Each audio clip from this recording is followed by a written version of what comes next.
ಸುದೀರ್ಘ ಹೋರಾಟದ ನಂತರದಲ್ಲಿ ಅಂತೂ ಸುಪ್ರೀಂ ಕೋರ್ಟ್ ಈಗ ದಯಾಮರಣಕ್ಕೆ ಅಸ್ತು ಅಂಥೇಳಿ ಅನುಮತಿಯನ್ನು ಕೊಟ್ಟಿದೆ ಮತ್ತು ಮಾರ್ಗಸೂಚಿಗಳನ್ನು ಕೂಡ ಬಿಡುಗಡೆಗೊಳಿಸಿದೆ. ಈ ಹಿನ್ನೆಲೆಯಲ್ಲಿ ಹರೀಶ್ ರಾಣಾ ಅವರಿಗೆ ಈ ಒಂದು ದಯಾಮರಣದ ಅನುಮತಿ ಸಿಕ್ಕಿದೆ ಅನ್ನುವಂಥದ್ದನ್ನು ತಾವು ಹೇಳುವಂಥ ಸಂದರ್ಭದಲ್ಲೂ ಕೂಡ ತಾವು ಭಾವುಕರಾಗಿ ಅವರಿಗೆ ಒಂದು ಅತ್ಯಂತ ಕರುಣೆಯನ್ನು, ದಯೆಯನ್ನು ವ್ಯಕ್ತಪಡಿಸ್ತಾ ಮಾತಾಡಿದ್ದು ಕೂಡ ನಿಮ್ಮಲ್ಲಿನ ಒಂದು ಮಾನವೀಯತೆಯ ಮೌಲ್ಯಕ್ಕೆ ಮಾತುಗಳು ಸಾಕ್ಷಿ ಅಂತೇಳಿ ಭಾವಿಸ್ಕೊಳ್ತಾ, ಕೊನೆಯದಾಗಿ ತಮ್ಮ ಒಂದು ಮುಂದಿನ ನಡೆ ಏನು ಅನ್ನೋದನ್ನು ತಿಳಿಸಿ.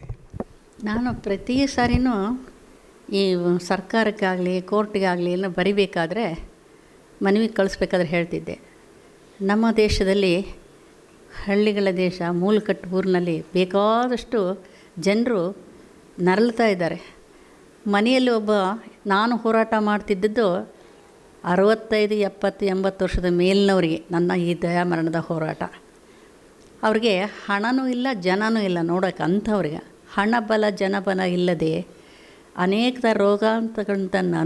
ರೋಗಗಳಿಂದ ಅನುಭವಿಸುತ್ತಾ ಮಲಮೂತ್ರದಲ್ಲಿ ಹೊರಳಾಡುತ್ತಾ ಸಾವಿನ ಕಥ ತಟ್ಟತಕ್ಕಂಥ ವಯೋವೃದ್ಧರಿಗಾಗಿ ನಾನು ಈ ಹೋರಾಟವನ್ನು ಮಾಡ್ತಾಯಿದ್ದೆ. ಆಮೇಲೆ ನನಗೆ ಸ್ಲಿಪ್ ಡಿಸ್ಕ್ ಆಗಿದ್ದರಿಂದ ಇವಾಗಲೂ ನನಗೆ ಕಾಡ್ತಾನೆ ಇದೆ. ಈ ಹೋರಾಟದಲ್ಲಿ ನನಗೆ ಸ್ಲಿಪ್ ಡಿಸ್ಕ್ನಿಂದ ಹೋರಾಟ ನಡೆಸಿದೆ, ಅದು ಈಗಲೂ ನನಗೆ ಕಾಡ್ತಾ ಇದೆ. ಅದರಿಂದ BP ಬಂತು, ಶುಗರ್ ಬಂತು, ಕ್ಯಾನ್ಸರ್ ಬಂತು. ನಾನೀಗ ಕ್ಯಾನ್ಸರ್ ಪೇಷಂಟು.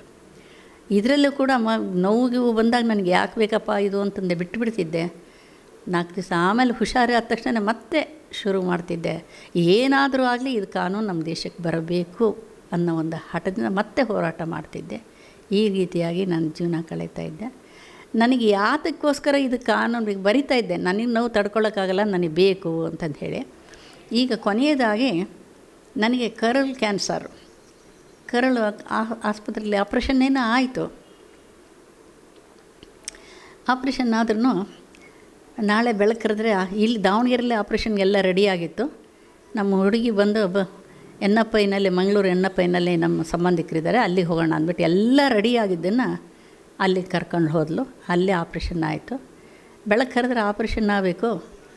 ಆವಾಗ ಡಾಕ್ಟ್ರುಗಳು ಮಾತಾಡ್ತಾಯಿದ್ರು, ಇವರು ಕರಳು ಆಪ್ರೇಷನ್ನು ಅಲ್ಲಿ ಯಾವುದೋ ಒಂದು ಮಾಡಿದ್ವಲ್ಲ ಆಪ್ರೇಷನ್ನು, ಆ ಥರ ಎಲ್ಲಿ ಆಗುತ್ತೋ ಅಂತ ಹೇಳಿ ಮಾತಾಡ್ತಾಯಿದ್ರು ಆ ಡಾಕ್ಟ್ರು.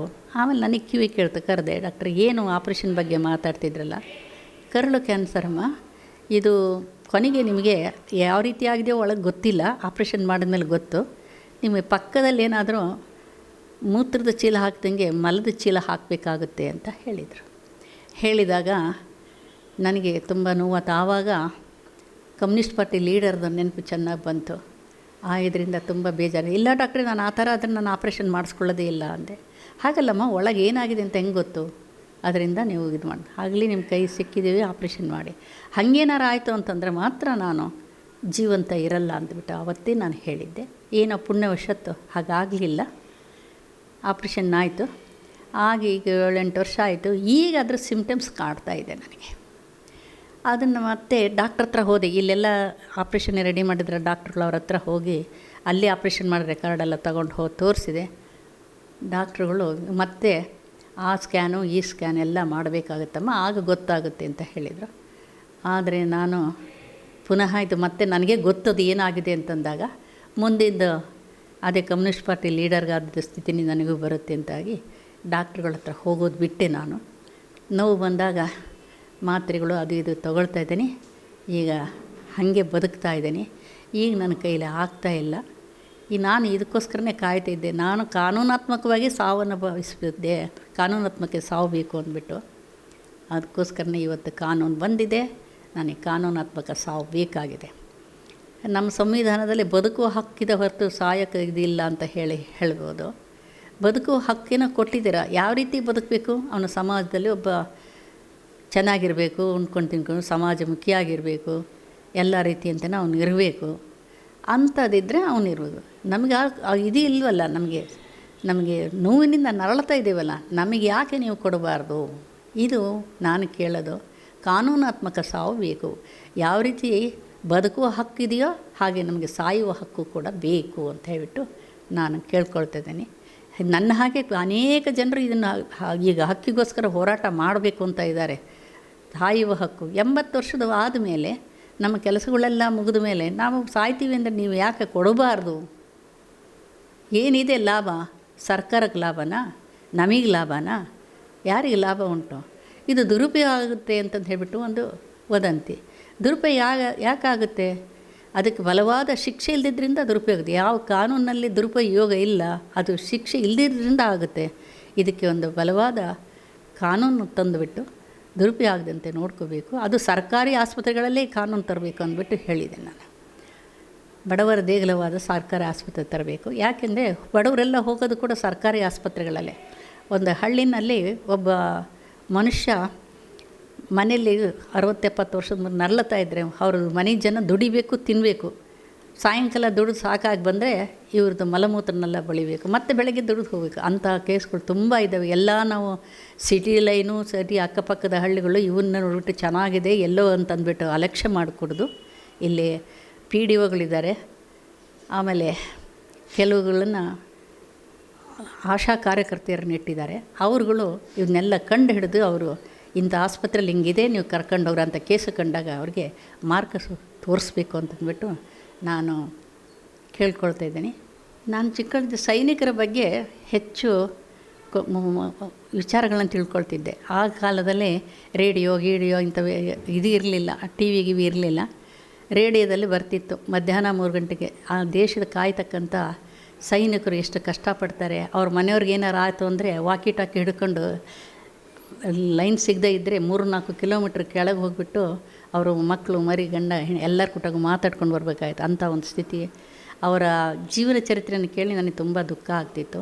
ನಮ್ಮಿಂದ ಏನಾದರೂ ಒಂದು ಸಹಾಯ ಮಾಡೋಕ್ಕಾದೀತೆ, ನಮ್ಮ ದೇಶ ಕಾಯ್ತಾರೆ, ನಮ್ಮನ್ನು ಕಾಯ್ತಾರೆ ಅಂದ್ಬಿಟ್ಟು ಭಾರಿ ದುಃಖ ಆಗ್ತಿತ್ತು. ನಾನು ಈ ಹೋರಾಟಕ್ಕೋಸ್ಕರ ಅನೇಕ ಜನರು ನನಗೆ ಸಹಾಯ ಮಾಡೋಕ್ಕೆ ಬಂದರು ದುಡ್ಡಿಂದ. ನಾನು ಯಾರ ಹತ್ರನೂ ಒಂದು ಪೈಸಾ ಇಸ್ಕೊಳ್ಳಿಲ್ಲ. ಆಗ ನಂದೊಂದು ಚಿಕ್ಕದೊಂದು ಮನೆ ಇತ್ತು. ಈ ಹೋರಾಟಕ್ಕಾಗಿ ಮನೆಯನ್ನು ಮಾರಿದೆ. ಆ ಮನೆ ಮಾರಿದಾಗ ಸೈನಿಕರಿಗೋಸ್ಕರ ಒಂದು 6 ಲಕ್ಷ ರೂಪಾಯಿ ನಾನು ಎತ್ತಿಟ್ಬಿಟ್ಟೆ. ಅವ್ರಿಗೆ ಕಳಿಸ್ಬೇಕು, ಅದನ್ನು ಚಿಕ್ಕ ವಯಸ್ಸಿನಿಂದ ಮನಸ್ಸಿನಲ್ಲಿ ಇತ್ತು ಅಂದ್ಬಿಟ್ಟು. ಈಗ 6 ಲಕ್ಷನ ಈ ರೌಂಡ್ ಫಿಗರ್ ಮಾಡಿಬಿಟ್ಟು 10 ಲಕ್ಷವನ್ನು ಈಗ ಸೈನಿಕರ ನಿಧಿಗೆ ಕಳಿಸ್ಬೇಕಾಗಿದೆ. ಅದು ವ್ಯವಸ್ಥೆ ಎಲ್ಲ ಆಗಿದೆ. ಮುಂದಿನ ತಿಂಗಳು ಈ ಎಲೆಕ್ಷನ್ ಗಲಾಟೆ ಇದೆಲ್ಲ ಆದಮೇಲೆ ನಾನು ಕಳಿಸೋ ವ್ಯವಸ್ಥೆಯನ್ನು ಮಾಡ್ತಾಯಿದ್ದೀನಿ. ಇದು ನನ್ನ ಒಂದು ಕಿರುಕಾಣಿಕೆ ಸೈನಿಕರಿಗೋಸ್ಕರ. ಈಗ ನನಗೇನಾದರೂ ಕಾನೂನಾತ್ಮಕ ಸಾವನ್ನು ಸರ್ಕಾರ ಕೊಡದೇ ಇದ್ದರೆ ಇಷ್ಟು ಯಾತನೆಯನ್ನು ಅನುಭವಿಸಿದ್ದೀನಿ. ಎಲ್ಲ ಸರ್ಟಿಫಿಕೇಟ್ಗಳನ್ನು ಕೂಡ ನಾನು ಸರ್ಕಾರಗಳಿಗೆ, ಹೈಕೋರ್ಟ್ಗೆ, ಸುಪ್ರೀಂ ಕೋರ್ಟ್ಗೆ, ನಮ್ಮೂರಿನ DC ಅವರಿಗೆ ಎಲ್ಲರಿಗೂ ಕೊಟ್ಟಿದ್ದೀನಿ. ನನಗೆ ಕಾಯಿಲೆ ಏನೇನು ಇದೆ ಅನ್ನೋದೆಲ್ಲನೂ ಡಾಕ್ಟರ್ ಕೊಟ್ಟು ಸರ್ಟಿಫಿಕೇಟನ್ನು ಕೊಟ್ಟಿದ್ದೀನಿ.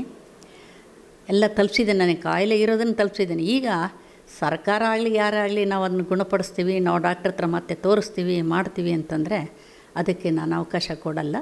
ನನಗೆ ಇದರಿಂದೆಲ್ಲ ಮುಕ್ತಿ ಸಿಗಬೇಕು ನೋವಿನಿಂದ ಅಂದರೆ ನನಗೆ ಈಗ ಕಾನೂನಾತ್ಮಕಕ್ಕೋಸ್ಕರ ಹೋರಾಟ ಮಾಡಿದರೆ ಕಾನೂನು ಬಂದಿದೆ, ಕಾನೂನಾತ್ಮಕ ಸಾವು ಬರಬೇಕು. ನಾನು ಮೊದಲುಗಳಾಗಿ ಈ ಕಾನೂನು ಹೋರಾಟಕ್ಕೆ ಸಲುವಾಗಿ ನಾನೇ ಮೊದಲಾಗಿ ಈ ದಯಾಮರಣ ಕಾನೂನಿಗೆ ಒಳಪಡ್ತೀನಿ. ಮೊದಲುಗಳಾಗಿ ನಾನು ಕಾನೂನಾತ್ಮಕ ಸಾವನ್ನು ಬಯಸ್ತೇನೆ. ಇದಕ್ಕೆ ಎಲ್ಲರೂ, ಕರ್ನಾಟಕದ ಜನತೆ, ಎಲ್ಲ ಅಧಿಕಾರಿಗಳು, ಎಲ್ಲ ಕೇಂದ್ರ ಸರ್ಕಾರ, ರಾಜ್ಯ ಸುಪ್ರೀಂ ಕೋರ್ಟ್ ಎಲ್ಲರೂ ಅನುಮತಿ ಕೊಟ್ಟು ನನಗೆ ಮುಕ್ತಿಯನ್ನು ಕೊಡ್ರಿ ಅಂದ್ಬಿಟ್ಟು ಎಲ್ಲರಲ್ಲೂ ನಾನು ಕೇಳ್ಕೊಳ್ತೇನೆ. ನಿಜವಾಗಿಯೂ ಕೂಡ ಬದುಕಿಗಾಗಿ ಹೋರಾಡುವಂಥವರು ಮತ್ತು ಈ ಬದುಕೋದಕ್ಕೆ ತಮ್ಮ ಒಂದು ಹಕ್ಕಿದೆ ಅಂತ ಹೇಳಿ ಛಲದಿಂದ ಬದುಕಿ ತೋರಿಸ್ಬೇಕು ಅನ್ನುವಂಥ, ಬಾಳಬೇಕು ಅನ್ನುವಂಥ ಛಲದಿಂದ ಬದುಕ್ತಾ ಇರುವಂಥವರ ನಡುವೆ ಸಾಯುವುದಕ್ಕೂ ಕೂಡ ನಮಗೆ ಗೌರವಯುತವಾದಂತಹ ಸಾವನ್ನು, ಘನತೆಯುಕ್ತ ಸಾವನ್ನು ಕೊಡಿ ಅಂತ ಹೇಳಿ ಕೇಳುವಂಥವರು ಕೂಡ ಇದ್ದಾರೆ ಅನ್ನೋವಂಥ ವಿಚಾರವನ್ನು ನಾವು ಯಾವತ್ತಿಗೂ ಕೂಡ ತಾತ್ಸಾರವಾಗಿ ತಗೊಳ್ದೇ ಆ ಒಂದು ಅವರ ಕೋರಿಕೆಯ ಹಿಂದೆ ಇರ್ತಕ್ಕಂಥ ಒಂದು ಹೃದಯಾಂತರಾಳದ ನೋವು ಏನು, ಯಾತನೆ ಏನು, ದುಃಖ ದುಮ್ಮಾನಗಳು ಏನು ಅನ್ನೋದನ್ನು ನಾವು ವಿವೇಚಿಸುವುದಾದರೆ ನಿಜವಾಗಿಯೂ ಕೂಡ ಅವರು ಘನತೆಯುಳ್ಳ ಸಾವನ್ನು ಕೇಳೋದ್ರಲ್ಲಿ ತಪ್ಪೇನಿಲ್ಲ ಅಂಥೇಳಿ ಅನ್ನಿಸ್ಬಿಡತ್ತೆ. ನಿಜವಾಗಿಯೂ ಕೂಡ ನಾವು ಈ ಒಂದು ದಯಾಮರಣದ ವಿಚಾರವನ್ನು ಇಟ್ಕೊಂಡು ಯೋಚನೆ ಮಾಡುವಾಗಲೂ ಕೂಡ ಅದು ಏನು 2011ರಲ್ಲಿ ಅಂದರೆ 1980ರಿಂದ ಹೋರಾಟವನ್ನು ನಡೆಸ್ತಾ ಇದ್ರೂ ಕೂಡ ನಮ್ಮ ಕಾನೂನಾಗಲಿ ಮತ್ತು ಸರ್ಕಾರವಾಗಲಿ ಸುಪ್ರೀಂ ಕೋರ್ಟ್ ಆಗಲಿ ಯಾವುದೂ ಕೂಡ ಈ ದಯಾಮರಣಕ್ಕೆ ಒಪ್ಪಿಗೆಯನ್ನು ಅನುಮತಿಯನ್ನು ಕೊಟ್ಟಿರಲಿಲ್ಲ. ಆದರೆ ಅರುಣಾ ಶಾನ್ಭಾಗ್ ನರ್ಸ್ ಅವರ ಪ್ರಕರಣದಲ್ಲಿ 2011ರಲ್ಲಿ ಒಂದು ಮಾರ್ಗಸೂಚಿಯ ಪ್ರಕಾರ ಅನುಮತಿಯನ್ನು ನೀಡಿ 2018ರಲ್ಲಿ ಗೌರವಯುತವಾದ ಸಾವು ಕೂಡ ಒಂದು ಮೂಲಭೂತ ಹಕ್ಕು ಅಂತೇಳಿ ಸುಪ್ರೀಂ ಕೋರ್ಟ್ ಅನುಮತಿಯನ್ನು ನೀಡಿ, ನಂತರದಲ್ಲಿ ಹರೀಶ್ ರಾಣಾ ಅವರ ಪ್ರಕರಣದಲ್ಲಿ ಅದು ಸಂಪೂರ್ಣವಾಗಿ ದಯಾಮರಣಕ್ಕೆ ಅನುಮತಿಯನ್ನು ನೀಡಿತು. ಈ ಹಂತದಲ್ಲಿ ವಿವಿಧ ರೀತಿಯ ಬೆಳವಣಿಗೆಗಳ ನಂತರದಲ್ಲಿ ಹೇಳಿದ್ರೂ ಕೂಡ ಒಂದು ಕಡೆ ಇದನ್ನು ಇಂಗ್ಲೀಷ್ನಲ್ಲಿ ಏನು ಯೂಥನೇಷಿಯಾ ಅಂತೇಳಿ ಕರೀತಾರೆ, ಅದು ಒಂದು ಕಡೆ ಆ್ಯಕ್ಟಿವ್ ಯೂಥನೇಷಿಯಾ ಇದೆ, ಮತ್ತೊಂದು ಕಡೆ ಪ್ಯಾಸಿವ್ ಯೂಥನೇಷಿಯಾ ಇದೆ. ಭಾರತದಂಥ ಒಂದು ಸಾಂಪ್ರದಾಯಿಕ ನೆಲೆವೀಡಿನಲ್ಲಿ ಹಿರಿಯರನ್ನು ಗೌರವದಿಂದ ಕಾಣುವಂಥ ಭೂಮಿಯಲ್ಲಿ ಈ ಒಂದು ಕಾನೂನನ್ನು ಜಾರಿಗೊಳಿಸೋದಕ್ಕಾಗಲಿ ಅಥವಾ ಕಾನೂನನ್ನು ಅಪ್ಪೋದಕ್ಕಾಗಲಿ ಯಾರೂ ಕೂಡ ತಯಾರಿಲ್ಲ. ಆದಾಗ್ಯೂ ಕೂಡ ಈ ಒಂದು ದಯಾಮರಣದ ಹಿಂದೆ ನಾವು ಯೋಚನೆಯನ್ನು ಮಾಡಬೇಕಾಗತ್ತೆ, ಆಳವಾದ ಚಿಂತನೆಯನ್ನು ಮಾಡಬೇಕಾಗತ್ತೆ. ನಿಜವಾಗಿಯೂ ಕೂಡ ಒಬ್ಬ ಮನುಷ್ಯ ದಯಾಮರಣವನ್ನು ಬೇಡುವಂಥ ದಯಾನೀಯ ಸ್ಥಿತಿಗೆ ಬರೋದಾದರೆ ಆತನನ್ನು ನಾವು ಬದುಕೋದಕ್ಕೆ ಬಿಡ್ತಾ ಇದ್ದೀವಿಯಾ, ಅಥವಾ ಆತ ಘನತೆಯಿಂದ ಬದುಕ್ತಾ ಇದ್ದಾನಾ? ಅವನಿಗೆ ಘನತೆಯಿಂದ ಬದುಕುವಂಥ ಹಕ್ಕನ್ನು ನಾವು ಕೊಟ್ಟಿದ್ದೇವೆ ನಿಜ, ಆದರೆ ಆ ಹಕ್ಕನ್ನು ಆತ ಭಾಗಿದಾರನಾಗಿ ಅನುಭವಿಸ್ತಾ ಇದ್ದಾನಾ ಅನ್ನೋದರ ವಿಚಾರವಾಗಿಯೂ ಕೂಡ ನಾವು ಯೋಚನೆಯನ್ನು ಮಾಡಲೇಬೇಕಾಗತ್ತೆ. ಆ ಹಿನ್ನೆಲೆಯಲ್ಲಿ ಈ ಒಂದು ದಯಾಮರಣದ ಚಿಂತನೆ ಅದು ನಿಜವಾಗಿಯೂ ಕೂಡ ಕೇವಲ ಒಂದು ಸಾವಿನ ವಿಚಾರ ಅಷ್ಟೇ ಅಲ್ಲದೆ ಬದುಕಿನ ವಿಚಾರವೂ ಕೂಡ ಆಗಿದೆ ಅಂತೇಳಿ ಭಾವಿಸ್ಕೊಳ್ತಾ, ಈ ಒಂದು ದಯಾಮರಣದ ಹಿನ್ನೆಲೆಯಲ್ಲಿ ನಾವು ನಮ್ಮ ಜನರ ನಡುವಿನ ಒಂದು ಬದುಕಿನ ಸ್ಥಿತಿಗತಿಗಳನ್ನು ಮತ್ತು ಅವರು ಒಂದು ಗೌರವಯುತವಾಗಿ ಘನತೆಯಿಂದ ಬದುಕಿ ಸಾಯುವ ಒಂದು ತೀರ್ಮಾನಕ್ಕೆ ಬರಲಿ ಮತ್ತು ಸಹಜವಾಗಿ ಸಾವಿನ ಮೊರೆಯನ್ನು ಹೋಗಲಿ, ಪ್ರಕೃತಿದತ್ತವಾಗಿ ಏನು ಮನುಷ್ಯನಿಗೆ ಸಾವು ಬರುತ್ತೆ ಅಲ್ಲಿಯವರೆಗೂ ಕೂಡ ಒಂದು ಸುಂದರವಾದ ಬದುಕನ್ನು ನಡೆಸಲಿ ಅನ್ನುವಂಥ ಆಶಯವನ್ನೇ ಇಟ್ಕೊಂಡು ನಾವು ಈ ದಯಾಮರಣದ ಕುರಿತಾಗಿರ್ತಕ್ಕಂಥ ವಿಚಾರಗಳನ್ನು ಚಿಂತಿಸೋಣ, ಅವಲೋಕಿಸೋಣ. ಹಾಗೆಯೇ ದಯಾಮರಣದ ಕುರಿತು ಏನು ಇವತ್ತು ಬೇಡಿಕೆಯನ್ನು ಇಡುವಂಥ ಜನಗಳಿದ್ದಾರೆ, ಅವರ ನೋವು ನಲಿವುಗಳು ಮತ್ತು ಅವರ ಬದುಕಿನ ಸ್ಥಿತಿಗತಿಗಳು ಏನು ಅನ್ನೋದರ ಕುರಿತು ಯೋಚನೆಯನ್ನು ಮಾಡ್ತಾ, ಇಲ್ಲಿ ಭಾರತದಲ್ಲಿ ನಾವು ಬಾಯಿ ಮಾತಿನ ವೇದಾಂತಕ್ಕಿಂತ ಕೂಡ ಪ್ರಾಯೋಗಿಕವಾದ ಬದುಕಿನಲ್ಲಿ ಒಂದು ಬದಲಾವಣೆಯನ್ನು ಕಾಣೋದಕ್ಕೆ ನಮಗೆ ಈ ದಯಾಮರಣದ ಸಾವಿನ ವಿಚಾರ ವೇದಿಕೆ ಆಗಲಿ ಅಂತೇಳಿ ಭಾವಿಸ್ತಾ, ಇದುವರೆಗೂ ಕೂಡ ನಮ್ಮೊಡನೆ ಈ ದಯಾಮರಣದ ಕುರಿತು ವಿಚಾರ ಚಿಂತನ ಮಂಥನವನ್ನು ಮಾಡ್ತಾ ತಮ್ಮ ಒಂದು ಆ ದಯಾಮರಣದ ಮೊರೆಯ ಹಿಂದಿರುವಂಥ ಅಳಲನ್ನು ತೋಡಿಕೊಂಡಿರ್ತಕ್ಕಂಥ ಶ್ರೀಮತಿ ಎಚ್ ಬಿ ಕರಿಬಸಮ್ಮ ಅವರಿಗೆ ನಾವು ಕಾವ್ಯಧಾರೆಯ ಪರವಾಗಿ ವಂದನೆಯನ್ನು ಅರ್ಪಿಸ್ತಾ ಇದ್ದೇವೆ.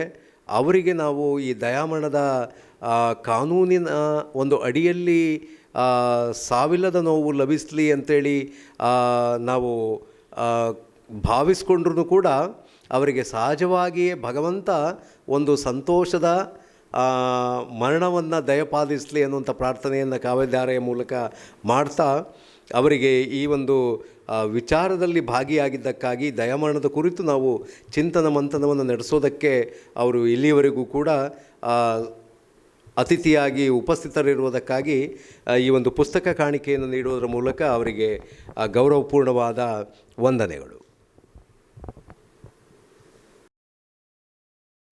ಈ ರೀತಿ ಹೇಳಿ ಎಲ್ಲರಿಗೂ ಕೂಡ ನಾನು ಒಂದು ನಮಸ್ಕಾರ ಇಷ್ಟೊತ್ತು ತನಕ ಕೇಳಿರ್ತಕ್ಕಂಥ ನಮ್ಮ ಕರ್ನಾಟಕ ಜನರಿಗೂ ಮತ್ತು ಇದಕ್ಕೆ ಅವಕಾಶ ನೀಡಿರ್ತಕ್ಕಂಥ ಈ ಚಾನಲ್ ಮುಖ್ಯಸ್ಥರಿಗೂ ಮತ್ತು ಅವರ ಸಿಬ್ಬಂದಿ ವರ್ಗಕ್ಕೂ ನಾನು ಕೃತಜ್ಞತಾಪೂರ್ವಕವಾಗಿ ಅಭಿನಂದನೆಗಳನ್ನು ಸಲ್ಲಿಸ್ತೇನೆ.